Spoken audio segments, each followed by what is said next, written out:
everyone, and welcome back to the Brothers Take podcast. I am Chris, and I am joined this week by my brothers Adam. Hello. And Eric. Hello, I'm back.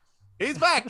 And we are back in the room this week to talk about The Matrix Resurrections. We did promise that we would come back to this and give our spoiler take on this. But before we get into spoilers on that, and we will warn you, there's another little short discussion we want to have as well, because we can't ignore a huge elephant in the gaming room, which was the biggest news last week and will probably be the biggest gaming news of the year, to be honest, was that Xbox has acquired or is acquiring Blizzard and Activision. So we'll give our brief thoughts on that as well. So just stick around for that too. And we would love to hear from you guys throughout. So if you're watching this on YouTube, please do jump down into the comments at any point to share your own thoughts. And please give this video a thumbs up, hit subscribe, and click the notification bell for all future content. If you're listening to us on audio platforms, then you could also touch base with us on social media, Facebook, Instagram, and Twitter at The Brothers Take to give your take on everything that we bring up here today. Without any time wasting and without further ado, let's go down the rabbit hole.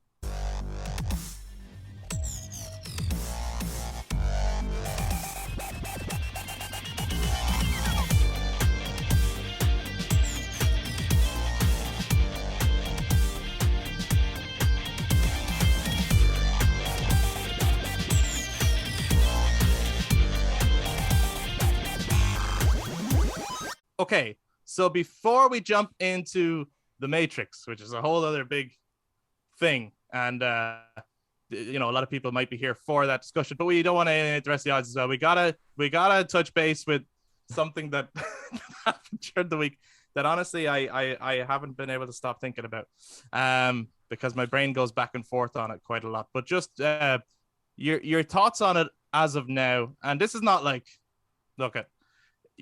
Anyone who's listened to this is not the first time you've heard this. We are not like your go-to game news guys. Like, you've heard this already, but we just thought it would be a good opportunity to give our take on it because we haven't talked about it yet. No. Eric, where are you with this news, or what's your reaction to it? First reaction was good job. It's like it's a bold play on Xbox there, Microsoft. Slow clap. Yeah. I'm like no, French actually, kiss. it would be slow clap. It'd be like, Shia LaBeouf at the end of that music video. Oh yeah. Yeah, when he's just sitting there fucking. Excellent. Yeah. Yes. Well done. Yeah. Well done. Yeah, Dude. yeah. Fucking. Well played. Yeah. Yeah. The first, like, it was first that I was just like, oh, okay, and then it was the, oh, okay, oh, I see. Oh, you're like Disney. You're gonna buy up everything, you fucking bastards. But yeah, no, it was a smart play on them, because with that you have everything Activision has ever done, which is a shit ton of games. Yeah. And with that you have everything Blizzard's ever done, which is a shit ton of games. You have World of Warcraft, you got StarCraft, And most importantly, Candy Crush. People underestimate how big that is. That is big. They were That talking is actually huge on the radio, right? On the not that everyone's going to listen, but on the Dermot and Dave radio show, right? 2FM. I do listen in to Ireland. In Ireland, all right? It's obviously not everyone. An Irish radio show. An Irish radio show, but they were talking about it. Yeah, well, They were talking about the whole thing, and they were it's talking huge. about. Well, of course. They were talking 70 billion, isn't it? $68.7 billion. Yeah, That's massive. but yeah, they were talking about Ridiculous. Candy Crush and the levels they were on and stuff like that. So that alone, fucking yeah, they have fun. They have Crash Bandicoot. I don't think Crash Bandicoot's Activision. Mm-hmm. Yeah. The iconic, like an iconic PlayStation character is It's now now owned by Xbox. Xbox. Yeah. And Spyro. That's fair, yeah. Oh fuck! Oh shit! I didn't know Spyro was Activision. Yeah. Fuck. Part of the whole Skylanders thing, yeah. Yeah. And then of course on top of that, now I did see the tweet from your man. What's his Phil? name again? Phil That's Spencer. one. Phil Spencer. Thank you. Phil Spencer talked about What a how they're going gent. to now. Yeah, I'm confused about the tweet when he's saying we're going to honor the agreement with Sony. Is it that these games are still going to, or it's? Well, yeah, he said we're going to honor all existing Contracts. contracts. Right. Everyone was like, oh, thank God. Yeah. Existing contracts Yeah. is the key phrase there. This is like, I don't think this is going to take effect until maybe next gen. Probably the not, actual, because- the actual yeah. scope of what this really will be. Yeah. But Yeah. yeah, That won't Yeah. matter. Sure, there won't be a PlayStation by then. probably not, because everything will be. They're standing on ice right now, right? They're Yeah. fine, but everything around them is breaking until Yeah. eventually they're just in the middle of the ocean going, "Oh shit, where's all of our stuff?" Yeah. It's Hey, gone. why is the ice Uh, melting? Possibly. Although I don't know. He had another tweet which was interesting. But Adam, what's your reaction to all this? I thought it was hilarious. Like the whole, like everyone's reaction to it. Because I think when in everyone that I was following, everyone's reaction was the same, which is like, wow, as opposed to, oh no. Yeah. I kind of feel like generally COD and all that kind of stuff is falling out of favor with a lot of gamers anyway, so it doesn't really matter. But I know there's going to be a huge core gaming audience there that would be disappointed if that moved away from PlayStation. Honestly, the deal doesn't make any difference to me. The Bethesda one was more striking to me. Mm-hmm. But yeah, it was more. I was trying to figure out like why though. What's the thing? And that tweet that Phil put out just kind of reinforces what I was thinking, was that they don't really see Sony as a competitor. They are obviously, but this isn't about taking games away from Sony. Yeah. This is actually going against Netflix, Amazon, Apple, Yeah. Google, and Disney. And Meta. I saw that tweet And as Meta, well. yeah. It's Oh, looking- because they're all trying to get in the games, aren't they? well, it's not just Basically to games say, though. It's basically to say, don't even fucking try enter this space. Yeah, Oh, okay. but it's not just games though. It's everything. Because when you think about it, like if Microsoft, if Call of Duty comes out on both the Xbox and the PlayStation, you're going to play it on whichever system you When you own, have, yeah. right? Yeah. So how can they compete against that really? All other than just make their machine and make the exclusives better and stuff like that. That's the only way they could pull you over. But on their console, let's say the Xbox is the only system you have. You have to decide whether you're going to spend your time playing a game like Call of Duty or watching Netflix. Okay. So it's the screen time. They're competing against other services on their own machine even. And okay. and when you think about like with Sony, like they have movies, they have music. Think of all the services Microsoft offers. A system that It's just updates when you games. don't want it to. It's just games though. Like in terms of what they have, it's Yeah, just games. yeah. So I just think it's bigger than that. And I was like, you know what? I think if Sony was in trouble, Phil would and his team would extend a hand to help, because I think they see PlayStation as a valuable entity within the industry. Yeah, he put that out in an interview. He was actually saying, because people were asking, like, is this basically your way of like trying to buy around Sony and like get them out of here? And he was like, no, we're not worried about Sony or Nintendo as a competitor. Like, we value them. We think they're important to the gaming industry. They understand the values of gaming. Yeah. And to push it forward in a positive way. He said, the worry is these other companies who are just trying to come in now and just capitalize on gaming, but for the wrong reasons. They're not gaming companies. They're just companies who are like, oh, gaming makes a lot of money. We should do that. Yeah. So I think his heart's in the right place. And I also think, like, when you think about the big story last year with Activision, all the fucking horrible shit that came out about them, the fact that there is a chance now to maybe fix all of that is also a positive thing. But to be honest, my brain has gone back and forth on this whole thing all week, because I've been like, so I could get all like anti-capitalist here for a second, right? That I could be like, you spent $68.7 billion on fucking video games. Like, build some homeless shelters, you fucking creeps. That's an awful lot of money. But then I could go, hold on a second. They've earned that money. We pay them. We've given them that money. They're investing the money in the business that we care about as consumers. So no, they can do what they like with their money. That's okay. Most likely we'll fix up the working conditions. And we'll fix the working conditions, right? So like, it's like I can go back for it, or I could go like, you know what? I always said that the way Xbox gets me is with the games. They're now finally buying all these properties, getting all these games, and I have an Xbox. It's like, yeah, now there's a reason about consoles.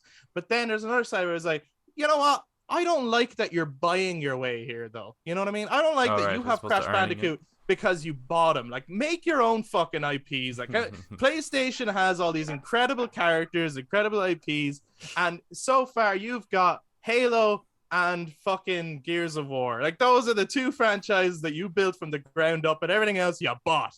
So it's like, what I'm really excited for, actually, my mind goes both ways. What I'm excited for here is that with Activision on their own, right? They have they're like constantly pumping out a Call of Duty every year. Kind of similar to an Assassin's Creed, and they have 3 studios to do that. And really they have to do that because they obviously need to keep making money, right? But under Microsoft will fund them, so they can actually have one team dedicated to Call of Duty and take their time with it, and they could actually get the other 2 teams to work on brand new IPs. Like, I think the studio acquisitions are more interesting than the games that they acquired. I totally get that, and I do look. Ultimately, I think this will probably be a good thing. Yeah. I in a similar manner to Eric, I did have that clap thing of well done Xbox, like good move. This is interesting. It's interesting to see where this goes. I don't think we will know what this all really means or whether we'll all be able to fully agree. Is this a good thing until we see what comes of it? For sure, so I have to say Bethesda hurt me more. I was like, I'm getting an Xbox. As a personal gamer, the Bethesda one obviously got me more, but like this one is obviously more valuable. I was surprised how much it was. 68.7 billion valuable. I don't think anything else has ever sold for that much in any industry. Marvel didn't sell for that. Star Wars did not sell for that much money. I was shocked that's how much Activision was. Yeah. So anyway, I suppose the conversation will continue. No one knows what's going to come of this, but we'd love to hear watch this space, but also continue the discussion. Like, there's really, we could talk about this forever about like the possibilities, but maybe the place to actually discuss this is with you guys. So if you're watching, if you're listening, get in touch, jump into the comments, share your thoughts on what you think about this acquisition. You know, where do you stand on it? Do you find it divisive? Do you think it's a good thing? Are you happy with the whole thing? You know, if you're listening to audio platforms, touch base on social media, let us know what you think. And if we are ever responding, because often it responds as a brother's take, we'll sign off with our own names because we might feel differently to each other even about certain things. But we would love to discuss this further. But speaking of divisive, we're now going to get into our spoiler take for The Matrix Resurrections. We did give our non-spoiler take 2 episodes ago. So you can go check that out if it's a movie you haven't watched yet. This one isn't, like we talked about Spider-Man last week. Not as many people have seen The Matrix Resurrections, and that's a fact, right?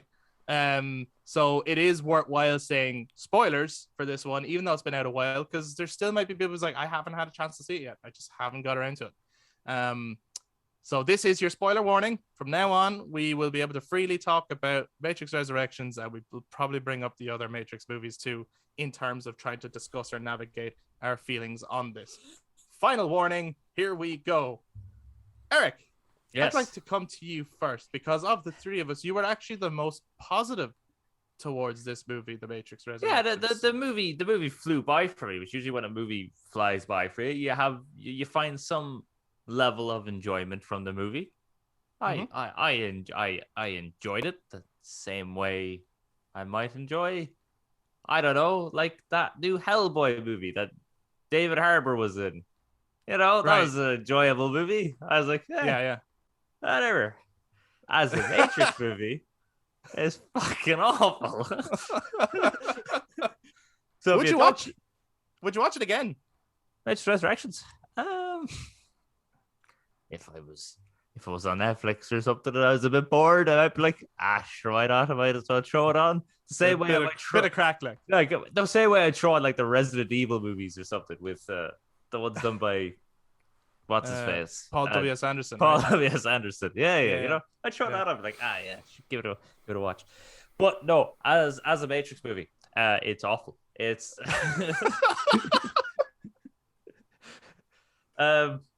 like I can't remember, I think one of you said it. I think might have been Adam actually, but like with the original trilogy, you know, you watch it and you're like, wow, this is so. I'm not going to take Adam's specific words because I want him to say it because he says it better. But, but just wait till you hear him say it, guys. I don't even know. It's gotta be gold. It's gonna be a nugget. And if he doesn't say it, I'll just say it at the end. But anyway. You could just say it now. Save me the hassle. Go ahead. All right, fine. Anyway, so when you watch the original trilogy, you come out with like a philosophy degree. right? I never said that. He did. He Yeah, said it before. you've said that. You have Not a said philosophy degree. Yeah, you've said that. You might not have meant it. A But you said degree. Oh, it. I see. Okay. Yeah, you said it. Like, You but said that's it. how it feels when you're coming out of the original Matrix trilogy. Yeah. Sure. But this one is like when you pick up one of those like philosophy for dummies kind of books. Yeah, right. Yeah. It's like it's trying to be, but it's just not quite hitting it. It's like, and this C means this thing. Yeah, no, I get that. I get it. Yeah, you didn't have to explain that to me. I got it. Now, give us an example, Eric. What do you mean? I don't quite what you mean.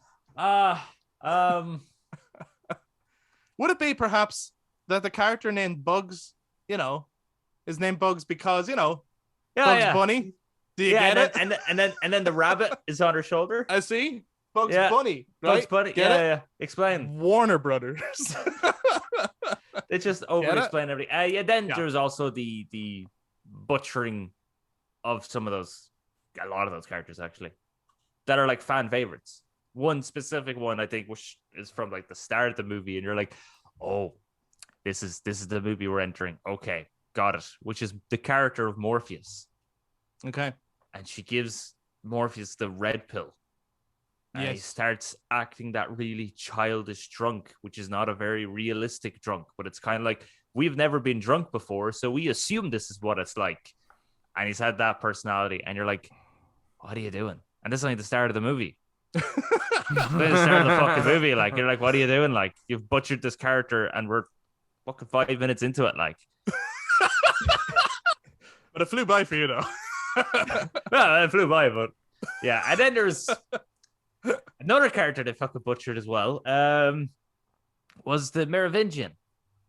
First time you meet him, and he's talking about choice, cause and reaction and everything, that there isn't really choice. Everything has a purpose, or everything's sort of programmed, and you do something, and this is obviously the next effect of your choice and everything like that. So choice doesn't really exist. We're so bound by laws and rules and coding and everything, and it's just fucking brilliant. And then you see him in the Matrix Resurrections, and he looks like a hobo, which is funny because he's an exile program. So I gotta look up while you're talking. I'm gonna try to find it, but someone else had said it before. They'd actually like figured out the translation of what he says during that rant. He's like starts ranting in French while the fight is going on or something, and it is utter nonsense. But keep going. I gotta try to find it. Right. Okay. So yeah, he's muttering in French and he's muttering in English. You can't hear him because the mixing isn't right. But on top of that, he's shouting at people fighting who aren't listening to him because they're fucking fighting. All right. And it's just like, this is fucking bullshit. Like, where's the intelligence of this? Like, in the original movies, they wouldn't have had that. Again, if you go back to Matrix 2, right, as Reloaded, and Neo has that awesome fight sequence with all the different programs that are the Merovingian's henchmen in the chateau. And the Merovingian doesn't talk through the whole thing because that's not the purpose of that moment. It's not for him to ramble on, because he obviously knows, as the intelligent program that he is, if he starts talking, Neo's not going to hear him because he's too busy trying to deflect all the fucking attacks. And then in this bit, you have this is what he this is what he's supposedly shouting in French. Okay, maybe this is a mistranslation. I don't know, so I don't want to say it's a fact because I don't speak French. I don't know, but this is supposedly what he is ranting during that scene in French. He says, "Kill him. You ruined every suck my silky ass thing. We had grace, we had style, we had conversation. Not this mimics text messaging sounds. Art, films, books were all better. Originality mattered. You gave us face, zucker, suck, and cock me. This is not over yet. Our sequel, French." I think there's a mistranslation there. There's definitely a mistranslation. So do you think that's them, the director, doing that thing again? It's like that's directed at WB, maybe. I think it's more directed at the kids. Like, you're just more interested in texting. Oh, interested in everyone. You're not interested in reading and talking about philosophy anymore. And it's like, what are you talking about? Yeah. Yeah. I kind of don't like when everything is about, the kids these days. You know what I mean? Because it's like... Yeah, but in fairness to kids these days.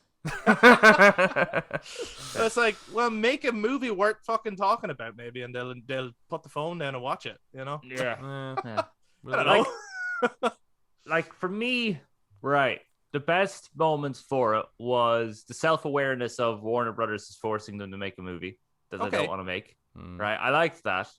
Yeah. Um, Why did you like that? because it's exactly at that point after seeing Morpheus and seeing everything. At that point, you're kind of going, "Oh, at least they're telling me now, very early on, what this movie is." So I'll shut my brain off now. I don't have to pay attention. I'm now being told this is not like the other Matrix movies. This is a forced Matrix movie. So I will take this now for the piece of crap it's probably going to be. Right. Okay. Right. So it probably actually helped me enjoy the movie more because I was like, okay, great, I'll just take this at face value. There's nothing deep in this. There's nothing revelation. Like there's no going to be moment of this is the real world. You're actually a computer program. You're being turned into a battery. There's no that moment which was mind blown, right? Of course. It's fine. And then when the swarm, the introduction of the swarm program where it takes over other programs and turns them into these like zombie-like creatures. That was cool. I like that. I think that's the Matrix coding in their eyes then. Yeah. I I think that was, especially when they were just like crowding on the streets in the finale. Now, I didn't like the kamikaze sequence because I was laughing for all the wrong reasons, because it was just silly. I'm not into this. I don't know. Same thing as like I remember kind of laughing when watching World War Z when the zombies are climbing on top of each other. That kind of strange hecticness in like a zombie is laughable to me. It's not scary. It actually makes it a little bit comical, even though I think other people might find the intensity scary or freaky. Like even that sequence in the Matrix when they're jumping out the windows, other people might have been like, holy fuck, like they're in their minds. But to me, it's just, I don't know, it's laughable. Like the idea of them slowly walking up and everyone around you is infected or something, that's scarier to me, I think. Yeah. There's something about, I always liken it to, because I think we had a discussion around that, it wasn't about zombies before, about like, you know, the slow infection is like the idea of an idea spreading slowly, and that the fast zombie is like the equivalent of information spreading on the internet. But there is something scarier, I think, about, you know, like when you see a boa constrictor eating its prey versus maybe a tiger chasing it, because you don't see the movement of a snake. And then next minute it's after devouring it, and it's like, whoa. I think it's like that slow. Same with like, you know, Chris, you're terrified of spiders. The slow crawl of the tarantula is terrifying. It's absolutely horrific. Yeah. Just the any crawl of a fucking tarantula is fucking terrified. They are the scariest creatures. But yeah, there's something about like when you see zombie films and it's like they're moving slow and you're like, yeah, that's grand, I can get away from them. But then without you even realizing, because you haven't been paying attention. Yeah, the idea of being slowly surrounded. Yeah, and then all of a sudden it's like, oh shit, I can't go anywhere. Yeah, that's And definitely scarier than. Well, it's death slowly, because then the fear is not just like of being killed or whatever, is it? Because it's like you actually have a moment to face death, if you get me. Yeah. You have a moment to contemplate that I am now going to die and there is no escape, versus a quick death, which is like, it's tragic, but it's happened. So it's like there's no time to even for you to grieve for yourself almost. Yeah. So I think that's the difference between it, really. Yeah. I don't know. But I do like the swarm idea. There's idea moments of where the I'm swarm like, idea is cool. not executed quite so well. And then I think for me, the final nail in the coffin for this movie for me was the very end. Right. And it was the finishing of the analyst character. The analyst character played by Neil Patrick Harris, who was acting as Keanu Reeves' therapist throughout the movie, is trying to keep him roped into the system, giving him the blue pills. It was all very symbolic, which was cool. Like in the trailer, it was feeding us like this, ooh, this is very in-depth. And then you see the movie and it's less so. But it was the very end where he all of a sudden becomes this like really, again, childish, sexist character where it's like, I don't know how sexist men behave, so I assume it's this. Sure. right? Where he's all like, "Oh, keep your woman on a leash." That is actually one of the lines in the movie before she knocks his jaw off, and then clicks her finger and puts his jaw back together. Which, why would you do that? You're capable of killing this. Let him say more sexist shit so we can kick his ass more. But it's like, if he's going to be like the villain, just kill him. If you're capable of not only smashing all of his bits off him and clicking him back into place, why not just click him out of existence? Just Thanos the shit out of that. And just now he's gone. He's deleted out of existence. Unless some part of her then imprints onto him. I don't know how it would happen, but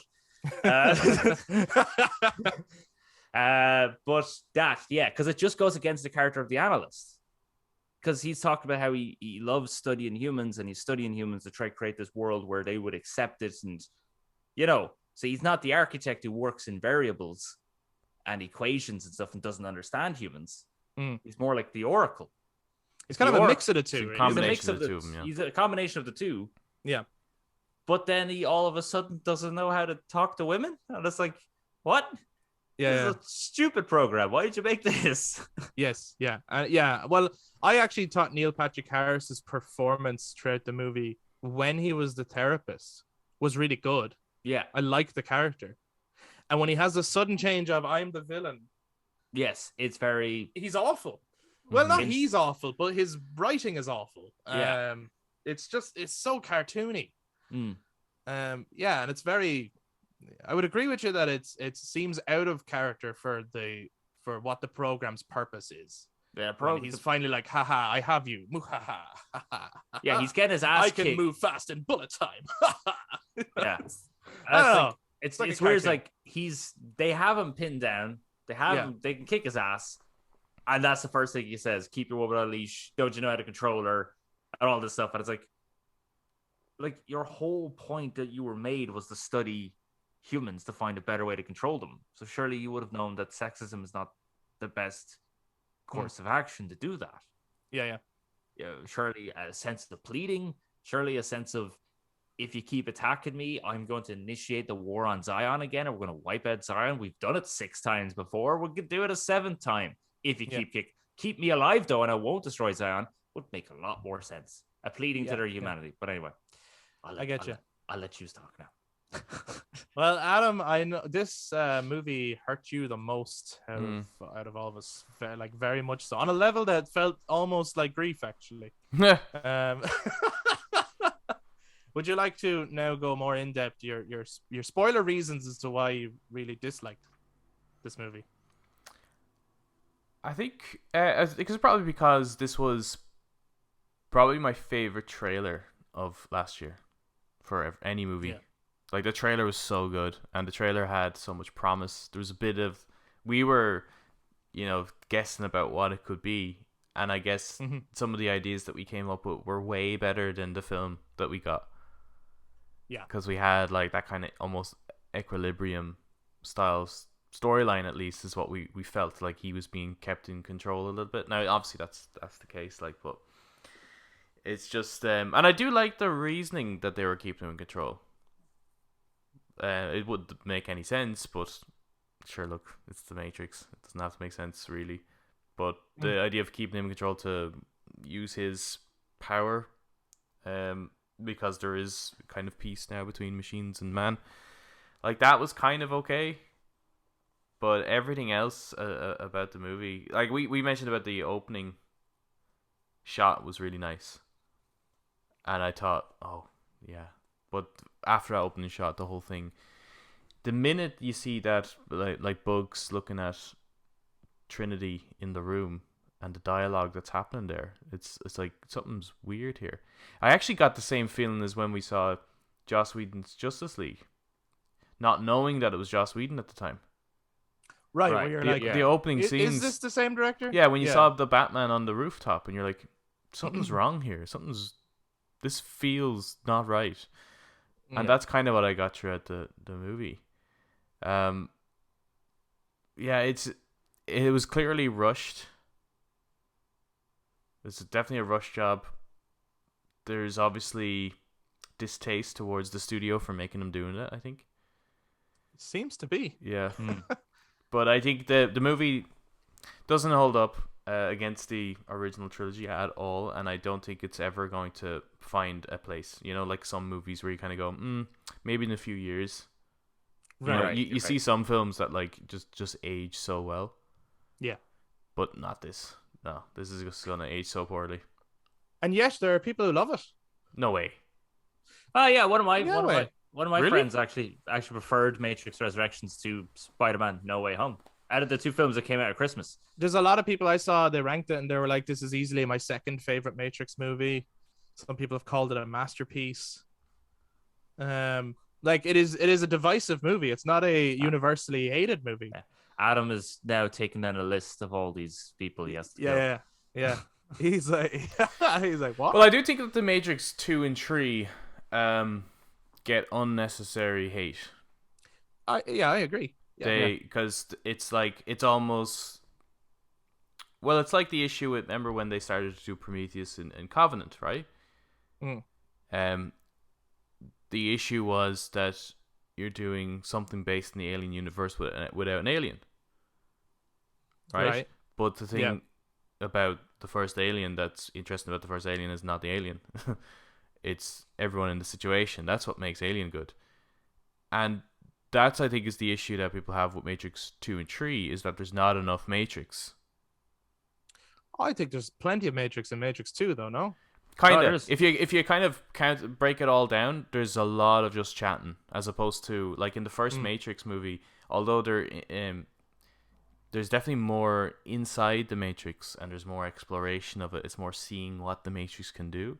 You lose that magic, obviously. So when it comes to the Matrix 2, there are fight scenes, but they're there almost for the sake of it. Like, you know, when he fights Seraph, right? Yeah. That's not needed. He could have just asked. Like, and I know that's I know that's part of the dialogue, but it's clear that he could have just asked. That's just there for the sake of putting in a fight. So realistically, the only fight needed in the Matrix Reloaded was the Chateau, because even the fight against the agents was another just excuse for a fight. There's nothing that really was contained within the. And then with the Resurrections, there's actually only really one fight if you don't count. Oh, Revolutions, you mean? Revolutions. If you don't count Neo versus Smith fight, which is a poor fight, there's only one other fight in the movie, in the Matrix. That's right. Which is like the entire movie. This is the reason. In the Matrix, I mean. No, in the Matrix, yeah. Sorry. This is the reason, though, that people strongly dislike Matrix Revolutions. It's because there's not enough Matrix. Yeah, but they're like, I have genuinely zero interest in anything going on in Zion. They're like, I couldn't care less if Zion got destroyed. I am not like holding my breath hoping Zion gets saved. They're like, I don't care. And they don't care that Neo and Trinity are in love. They're not going to the Matrix to go, I hope they make it. They don't care. They don't give a shit. They're like, I want to see badass martial arts. Yeah. That's what I want to see. You know what I mean? Even with this new one, yeah. Do you get badass martial arts? Absolutely not. I don't know where people are coming from. No way. The action is piss poor. It's terrible. The worst. It's the worst. Of them, yeah, it is definitely. And that is down to apart from the fact Keanu Reeves can't do everything he used to be able to do, so all he does is push people in the entire movie, with the Force. But like everyone else, with everyone else, it's the fucking cinematography in the fourth one. It's awful. Yeah. It's again doing that whole like, oh, we're right in their face. Isn't this cool? No, take like 10 steps back, fuck your own face, and then shoot it properly, right? Like. That's from Tropic Thunder, right? Yes, it is. Yeah, Tom Cruise says it to the guys. There's a blast from the past. But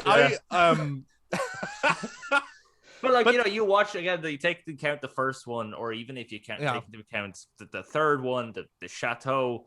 So when you take Morpheus versus Neo in the dojo, the first one, Neo versus all the guys in the Chateau, or then Neo versus Smith in Revolutions, it's all back, so you can see everything that's happening. Even the subway fight in the first one, it's all back, so you can see what's happening. What a fight! Well, those three movies, like they looked like proper, that kind of kung fu ballet style fighting, the Crouching Tiger, Hidden Dragon, or even Kill Bill style. Like, it's very stylized. It's on purpose, and this is missing all of that. Like, it's almost as if it's maybe the trends of like things like John Wick and stuff like that is partially to blame in terms of, you know, what people expect now from fighting movies is like this realism, this ultra realism, that there's no room for this over stylized fighting. But I think that's the beauty of the Matrix. That would have made it stand out. Oh, absolutely. And you could do some really interesting shit now because you've learned more. You're not as reliant on, like, you'd have better wire work nowadays. The CGI is improved, so you could do some really, really cool shit. Yeah, I do. My biggest gripe with this movie, and look, if you liked this movie, we're not like getting at you. Like, as we always say, this is a take. This is this is our take, and if you love this, let us know why. But we don't. Explain. Teach me. You think that's air you're breathing? But for me, it's the whole thing is just a big missed opportunity. And it's like, after all these years, why bother at all when you've nothing really to say? Or I felt. Now, I've seen interviews with Lana Wachowski, who talks about that the whole thing for her was about trying to process grief or something. I didn't really get that, but if that's for you, great, whatever. But why through the Matrix? Why not? I don't know. Why not tell a different story? And the whole like inner dialogue of like, Warner Brothers are going to make it with or without us. Honestly, I think I'd be happy that they made it without you. At this point, I actually would have been okay to see what someone else might have done with the property. But only after the fact. I mean, before the fact, I would have said. Find out sometimes when you hear people like who are fans, like, I got to go back to the Alien thing, right? Sure. Right. When people say they're fans of Alien, and actually they're only fans of Aliens, and they're fans of Aliens because it's just this action movie. Like, I genuinely think Aliens ruined the Alien franchise in terms of how people perceive Alien. Yeah. And so, like, it's similar to, like, you see Star Wars now, and it's like, oh, yeah, you know, you might have a fan of Star Wars comes in and takes over a Star Wars project, and they just don't seem to get Star Wars. It's like, oh, maybe you like the idea of Star Wars. It's like how it looks, but you haven't captured the essence or soul of Star Wars in these projects. So you could have someone step in to do another Matrix, and it is just like, it looks like Matrix, but doesn't feel like Matrix. And I think it needs to feel like, I think is, and that's what this film's missing too, is it does kind of look like the Matrix, although the action, it doesn't, but it is missing those kind of more interesting topics, the philosophy's end of it. It is missing that. It's slightly there, but to a point where it's like, oh, well, we better explain this so we don't lose them.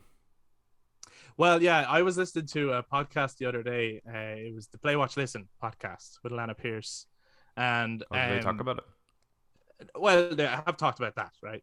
You wouldn't like their opinions on him, but they loved it. Really? Troy Baker said it was a masterpiece. Yeah, it's his second favorite Matrix movie, and he loves. That's mental. He loves the Matrix. Oh, I know he loves the Matrix. Yeah. So that's not just coming from I remember watching the first one at one point. Anyway, so that's what I'm saying. No, that's what I'm saying. Like, it's genuinely divisive. People do love this movie. But anyway, in another episode, they were having a discussion about the difference between simple and simplistic. And it really, like, resonated with me. I was like, yeah, okay, I get, yeah. So what they're saying is, like, to call something simple is not an insult. No, right? I know that. Like a design being simple. Actually, that's pretty good because it speaks to you. Like, the Matrix 1 is simple. It's not like, when you're a child, it might be complicated, but if you actually listen, it's not that complicated. It's very simple. It's fed to you in a really clear, concise way that by the end of it, you're like, I get it, and I had an amazing time. Mm-hmm. This new one is simplistic, where it's like over explaining to a point where it's like, I feel like you're treating me like I'm stupid. The one that really got me was the Bugs Bunny thing. I don't like, I know that's only a minor throwaway line, but I'm like, this is the Matrix. I come in with my brain ready to think a little bit for myself. Do not explain to me why your character is named Bugs. I already understand why they're named Bugs. Yeah. Well, the thing actually with the character Bugs, when they first said I'm called Bugs, Yeah. right?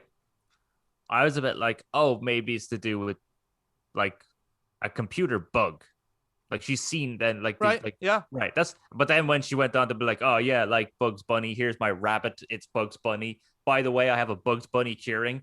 But look at my gun, it's got Bugs. Like, when she starts to over explain it, you're like, oh, for fuck's sake, like. But it's like they don't explain the name of. They don't explain Morpheus's name. They don't explain Trinity's name. They don't explain Dozer's name. Well, this is exactly it. They don't explain Switch's name. They don't explain Link's name. They don't explain anyone's name. They don't even explain. This is what I mean by like the Matrix being simple, right? Like, if you go watch it and you listen, when you come out, you will understand what it's all about. However, there's enough there as well that you could think about it on a slightly deeper level. That's not explained. Some of the imagery, even the fact that the Oracle as a program gives Neo cookies. Yeah. He must accept cookies. Now we all accept cookies, no matter where you go. Mm-hmm.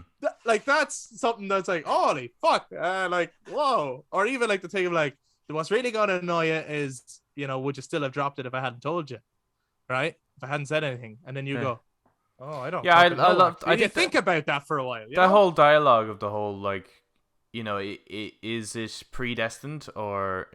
Is destiny written for you, or do you make it yourself, or something like that? Like that kind of shit is, and it's combination with programming, because obviously we're playing video games. We make so much player choice, but then how much choice are we given, because the game's designed to make us go in a certain direction? So is it just an illusion of choice? It's so perfect in terms of the context of the Matrix. This just doesn't have any, like, I don't know what this movie is trying to say. No. Also, like, I quite liked Jonathan Groff's performance.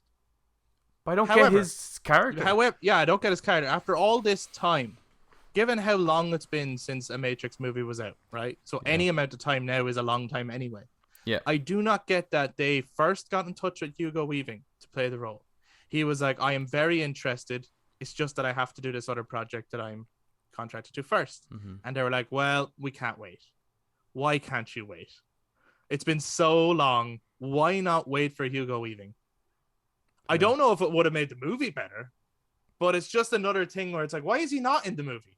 Like, why I'm nothing against Jonathan Groff. I actually think he's a good performer, but why didn't they just wait a couple of months to do his scenes? Like, I don't get it. I feel like having Jonathan Groff to be Smith was unnecessary, because again, he doesn't really fulfill the role of Smith.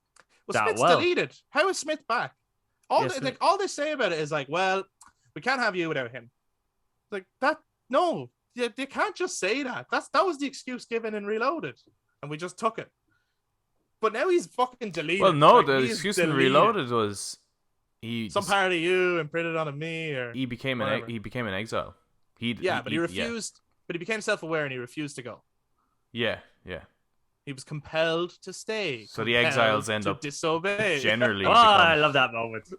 That's a great moment. And he became a virus. He became a computer virus. And it's awesome. And he copies himself, and you're like, this is. But that's what makes the Reloaded great. Is that whole because the whole thing is about choice. You have that discussion that she has is like about choice, and then you see that programs now are choosing not to be deleted, or whether to stay or not, and it's like but are they? Is it actually that was the plan all along, because it's actually needed for Neo to be able to return to the source to get like it's fucking beautiful. Anyone who like dislikes Reloading, just actually watch the movie. Stop looking for the fight scenes and stuff like that, because the fights are pretty piss poor in it, but the actual conversation is brilliant.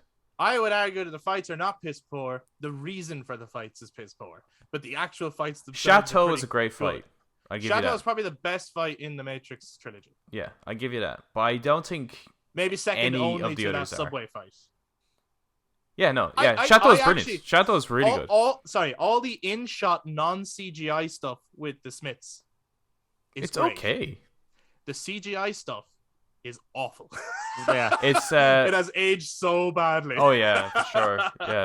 Yeah, like really quickly that aged bad. But actually, one of my favorite fights is actually the defense of Zion. I think the real world actual fight scenes is phenomenal. Really, I really remember good. because I remember I watched that trilogy early last year, during the summer of last year. And I watched that trilogy again on Netflix.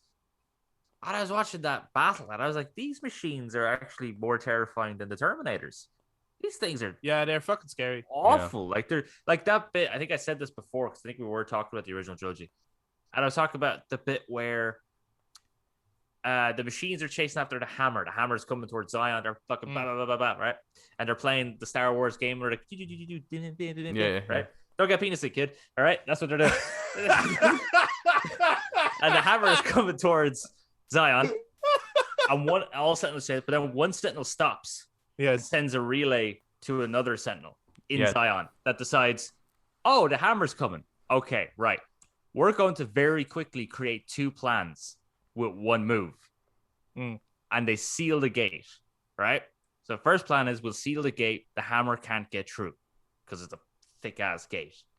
But if they happen to open the gate, they have to break it open and they can't close it again. So therefore, the machines will get through. I'm just so quick of how they calculated that plan that no matter which way it went, the humans, Zion was fucked. Yeah. Yes. And I love that. Brutally efficient. It was amazing. Well, because they've gotten so good at it. Yeah, they did it like so many times. They've done it 6 times and they're getting exceedingly good at it. But also, they just, I think the characters are written really, really well. In comparison to the new one, the characters are written really well. Like even Commander Locke, who comes off as a dick. Yeah. But he's right.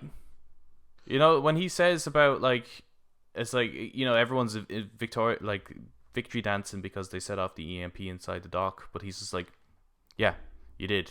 But now we have nothing to defend ourselves. We've won the battle but lost the war, essentially, is his standpoint. So seeing him being all like, I get his frustration because you have some people who have a lot of faith and they have like a religion that they're going by, and he's obviously a man who's it's the science versus religion argument. It's like Locke versus and I think what's interesting as well is he kind of sees it as it is though as well. I think he's the kind of guy that's like, look we are human, right? You got your prophecy, like it or not, from the Matrix.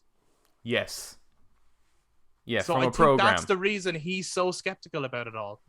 And he's right to be, because it is not really a prophecy at all. No, it's another form of control. Yeah. Oh, so good. And just the way that trilogy ends with, like I did like in the new one with the what's her name? Sati. Right. Yeah. Sati right. Comes back into it. Yeah. I really liked her coming back into it, but again, it was so like fucking flashbacks. You know, it's just like, yeah, I get it. Well, like, I know who it is. Like, you don't have to. That's the simplistic thing. I did not like the literal use of flashbacks to the movies. Yeah. Because it was like, and even if it had been done in a more stylized way, like a glitchy thing, like especially when like Neo's freaking out as to, is this real or was this a game? Like that's clearly like film footage. Like it doesn't look like a game unless he made like the most expensive, like what are those games called where they use real live actors? Yeah. He made one of the, I don't know. But I think my other big gripe with the movie, apart from just what I think is poor execution throughout, even where there's interesting ideas, it's a similar gripe to what you actually had, Adam, with Spider-Man No Way Home, which is where the movie presents far better movies. Yeah, it does. Yeah. Right? Like, so there's a moment where you hear about the machines had a civil war after the war ended. Mm-hmm. And it's like, well, where's that? Why the fuck why aren't we watching that? Like, that's interesting as fuck, you know? Or like, there's certainly like the idea that maybe Trinity is just code and she's not real. Yeah. And then she's actually real, she's alive. And it's like, actually, I would prefer Trinity is dead and that her written as code is because why revive her? And then, of course, they write the whole thing about, well, he was only ever the one with her and stuff. But it's like, yeah, okay, fine, whatever. So how was he when she died? I don't know. I don't get it. Like, it felt like they were trying to like shoehorn this more meaningful interaction between Neo and Trinity that was never really there for me. I never. Yeah. I think it could have been more interesting. The love story in The Matrix was one of the weakest parts of the Matrix trilogy, if I'm being honest. And I think Carry On Moss is awesome. But like, especially in Matrix 1, when she finally just like tells him that she loves him, and it's like, you haven't even talked to me. You don't even know me. Oh, she knows him though. Oh yeah, she's watched him sleep. Yeah, she's been watching him. She likes watching him. But that's the thing. But isn't that one? So it's just weird. That love in the Matrix. That's sort of something to debate. You know, is there a love at first sight sort of thing? Is love this over? Yeah, love powering or is it just a word? Is it just a word that we apply meaning to? Yeah. Well, now I'm starting to wonder: are they saying when they write back? If you think about it, and maybe it's actually really good. I love the Matrix Resurrections now. No, where Trinity, because obviously they all have code in them, right? Yes. Every human being has code in them, so that when they go into the Matrix, that code kind of transfers in or whatever. And the idea is that the code in Neo is an anomaly that allows him to change and alter the Matrix in any way. Are they saying because Trinity was always told by the Oracle that you would fall in love with the one? Like, you will meet someone, you'll fall in love with them, and they will be the one. Is it that her code compels her to be in love with the one, whether she wants to or not? Who knows? Fucking deep shit, huh? Deep shit. Probably. I love it now. No, I don't know. And then there's that awful cheesy ending. Yeah, I kind of would have preferred if, like, you know, the way the whole the bullet time thing became like a weapon, so to speak. And it's like, well, this is kind of stupid because technically aren't the agents always using bullet time all the time?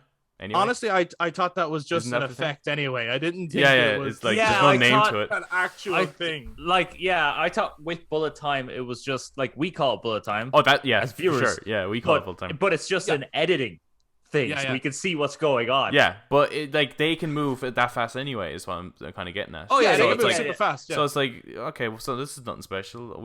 That's obvious. But anyway, I think I would have preferred if the film was a bit like either Memento or Stranger Than Fiction. It's Neo seeing the psychiatrist taking his pills. One day decides not to, and he is experiencing glitches. Yeah. And it's him trying to break free, and he frees his own mind.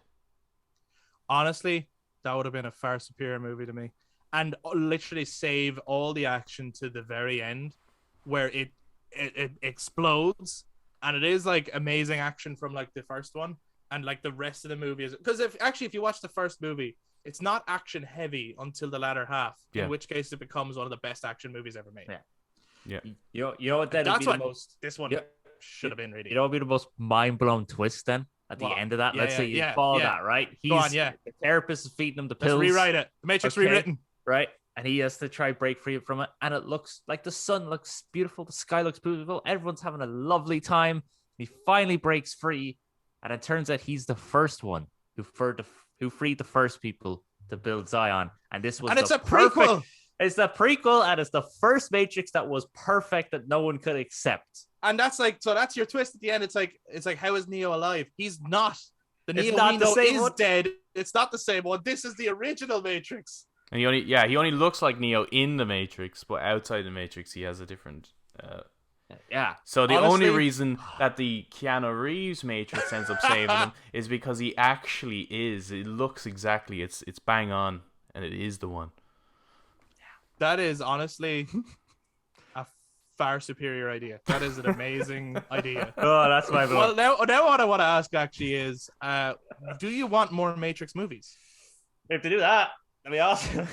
I think there's loads to explore. Like, if you look at the Animatrix, the Animatrix, I think is it gets way too much praise. I think it's a cool idea, but generally the stories are kind of boring. But there are a lot of interesting things you can do within the context of the Matrix. It doesn't always have to be about Neo. Maybe the Matrix 4 shouldn't have been about Neo and Trinity. Yeah. But yes, you can. I don't mind there agree. being a Matrix. I actually think moving forward, a really good, interesting take might have been, and it's certainly something I would be interested to see explored in the future. Like a new character, a younger guy who was never in the Matrix, right? But it's the opposite. It's almost like the machines are wanting to give him the blue pill to entice him to come into the Matrix, where you can escape reality, because reality sucks. Wouldn't you like to escape reality? Because I think it would speak to us wanting to go into social media. Like, I would have liked the idea of like, oh no, like now the Matrix is an optional thing. Humans have a choice whether they want to go in or not, and you can come and go as you like. But they're going to make it so appealing to people that people literally want to waste their life away in it instead of being in the real world. Yeah. That to me would have spoken to a lot of the themes of the Matrix, but also it's like, I think you're saying something now about our relationship with technology. Yeah. Yeah, I think that's what's missing, like really, isn't it? Is that deeper conversation. Well, it decided to have a conversation about reboots and franchises. Yeah. But I think that's a dated idea. And it's like, just go listen to Chris Gore and he'll tell you all about it. You know, he'll tell you why 99% of movies, in his opinion, are garbage. You know, and you can go watch that. And he has that discussion in a shorter period of time. Well, it's the same. Yeah, it's the same discussion. But it's the same discussion. So I don't know. Maybe they watched that and went, "That'd be a great Matrix movie." But I don't know what they're thinking. But anyway, let us know if you guys would like more Matrix movies. Another thing I just wanted to briefly talk about, because we hadn't talked about it yet, but it is still Matrix related, was the Matrix Awakens was a free tech demo that came out just before the movie and just before Christmas. And what did you guys? There's not much to it, but what did you guys make of it? I mean, I played it.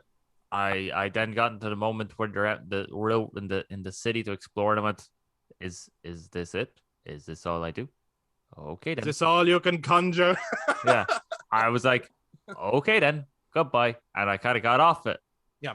But then I started to see people take pictures with it. And I was like, oh, Unreal Engine is on fucking real. That looks... did it look good on other people's TVs? No, it was on. Is that what it was? Where you were like, I don't get it. Yeah.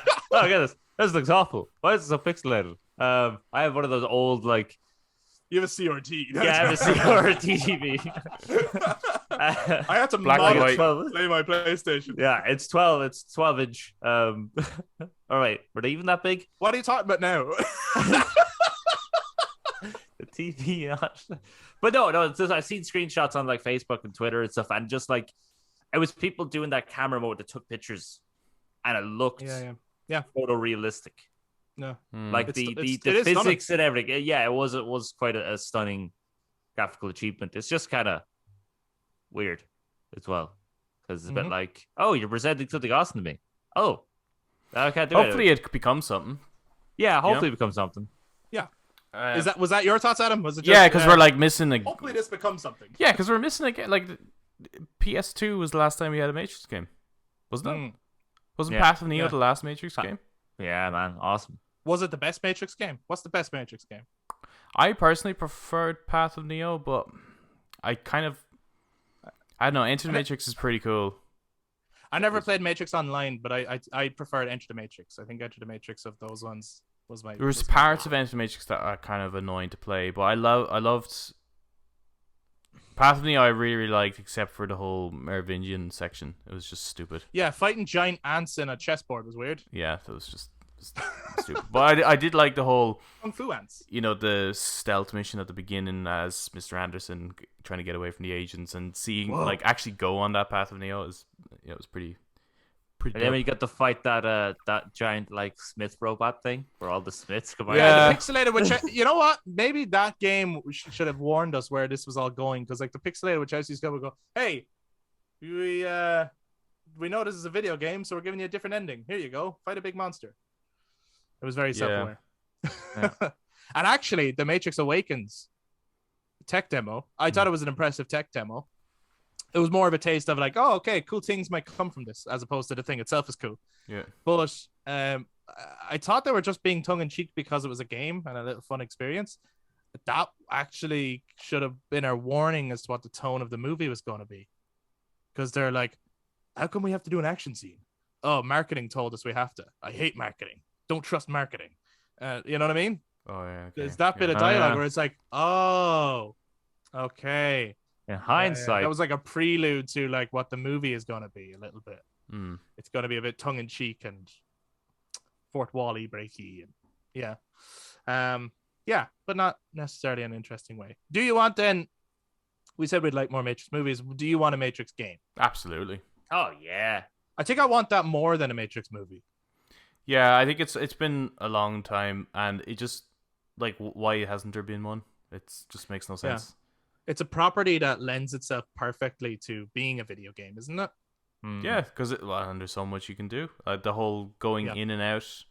It's a bit like the Assassin's Creed, the way it used to be, wasn't it? The way you could be Desmond and then go into the Animus. Like, that's very Matrix-like.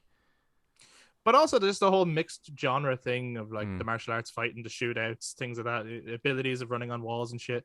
And then, it's perfect for like customizing your character, customizing your avatar, that kind of thing. If you wanted to give it an RPG vibe or something like that. I do think it would need to be an RPG. Probably. Yeah. Here's the Beretta, but then this Beretta has a blue background, so it makes it more rare. Ooh. Let's not do that. Yeah, not a loot box shooter.